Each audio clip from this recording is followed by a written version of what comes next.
Anong oras na ba? Ay, naku, malilig na si Carlene. Carlene! Carlene, bumangon ka na dyan. Anong oras na? Malilit ka na. Opo, ma. Babangon na po. O anak, sabay mo na ako kumain dito. Oh, ano nangyari sa'yo? Wala po to, ma. Sigurado ka ba, nak? Okay ka lang? Opo, ma. Oh. Nak, ano nangyayari sa'yo? Ma, hindi ko po rin alam May eh. nilutuan lang naman kita ng paborito mong nilaga ah. Yun lang naman po yung kinain ko kagabi, yung niluto mo. Hindi ka lang siguro natunawan. E pinakulo ko naman ng gusto yung baboy kagabi. Siguro nga po, ma. Oh, nak, ano ba talaga nangyayari sa'yo? Nak! Nak! Ma, okay lang po ako. Sigurado ka ba, nak? Okay ka lang? Hindi nararamdaman ko. Napapadalas naman pagkita ng jeep mo ah. Oo nga tol eh. Siyempre bumabawi lang ako eh. Uy tol, baka panay ano nyo ah. O talaga eh, no? Ano naisip mo eh, no? Siyempre matik na yun. Paano yan kung mabuntis mo? Yari ka sa nanay nun. Ang mahalaga, nagmamahal lang kami. Last mo talaga tol. Tol, may na muna kita. Saan pupunta? Siyempre hatid ko jeep ko. Ano tol, dito na ako. O sige, sige. Nga pre ah. Sige. Ma, Oo, anak. Kamusta yung lagay mo? okay lang naman po. Sigurado ka? Opo, ma. Anak, huwag ka na muna kayo munang pumasok. Kasi baka mamaya may mangyari sa'yo dun sa school. Ma, hindi naman po pwede na hindi ako pumasok. Marami po kami ginagawa dun eh. Ganun ba, anak? Ikaw lang naman kasi inaalala ko eh.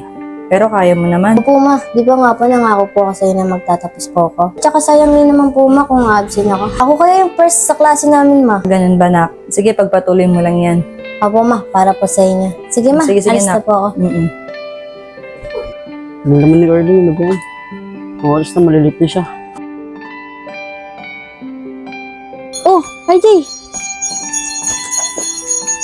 Ba't dito mo kanintay? May makita ko ni mama dito. Alam mo nung galit na galitin sa'yo. Alam mo namang sabik na itong makita eh. Ba't ang tagal mo kumilos? Ay, napasarap ako ng tulog eh. Ginising nga lang ako ni mama. Ang oras no. Mamaya di ka papasukin sa school eh. Tara na nga, be. Makita pa tayo ni mama.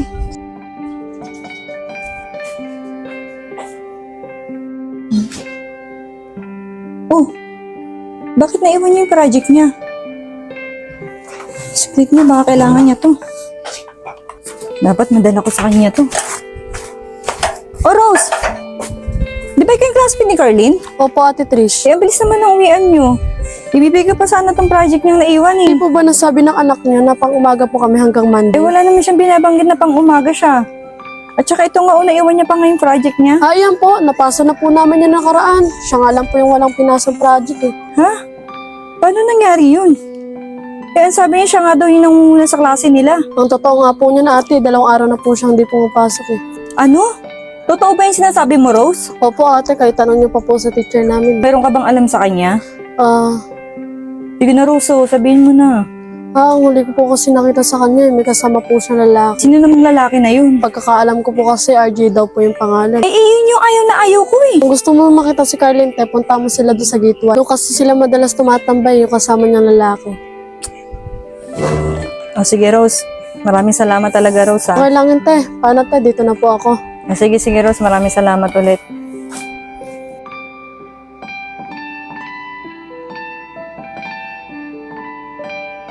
Ako sa'yo, Rem. Maraming babae dyan. Hindi naman kapatid ni Charmin eh. Oy, bata pa yun. Ikaw talaga, di mabiro. O yun na pala sa RG kasi yan eh, Cardin. Bay!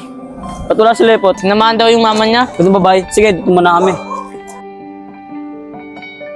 Ano, talselos siya? Lakas mo, bay. Talaga si Bay, yung mamaya malito niyan. Be, sana pumasok na lang ako eh.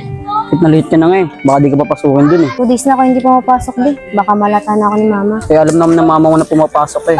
Kaya wala ka dapat ikatakot. Be, may sasabihin pala ako sa'yo. Ano yun? Mag-iisang buwan na kasi ako hindi nire-regla eh. Baka dili ka lang yan. Bakit? Ano bang nararamdaman mo? Nagising ko kasi kagabi na, be. Suka kasi ako ng suka. Hindi kaya bibuntis ka na? Hindi pwede mangyari to, be. Baka magalit si mama. Bakit? Kaya ka naman panagutan yan eh. Kahit mabuntis ka. Parang masinsin ang pinag-uusapan nila. Oo nga eh. Uy, naku patay. Mama ni Carlene, no? Oo nga no. O yari.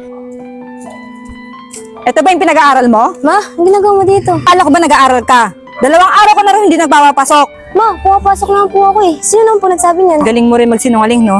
Bakit sinabi ng classmate mo 1 week daw kayo pang umaga? Ma, sorry po kung hindi ko po nasabi sa'yo. Ang galing-galing mo rin magsalita na magtatapos ka sa pag-aaral. Tapos ito lang yung isusukli mo sa akin. Ma, magtatapos naman po ako ng pag-aaral eh. Magtatapos? At saka ikaw lalaki, layuan mo nga yung anak ko. Hindi kita gusto para sa anak ko. Umuwi ka! Yari, tsaka nakita pa naman ako. Jay, okay ka lang, Jay? Ano nga ako, bay? Tsaka sanilin ako sa bangangan ng nanay nun. Grabe talaga mama yung ton, no? Ako, alis na nga ako. Mamaya madamay pa ako.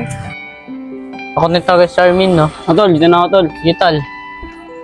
Pinag-aaral kita ng mabuti, tapos pinaniniwala mo ako na nag-aaral ka? At saka todo payo pa ako sa'yo na wag mong tutularan si Charmaine. Tapos malalaman ko, magkakasama din pala kayo. Bukas na bukas tatawagin ko yung tita mo na doon ka na magtatapos ng pag-aaral mo.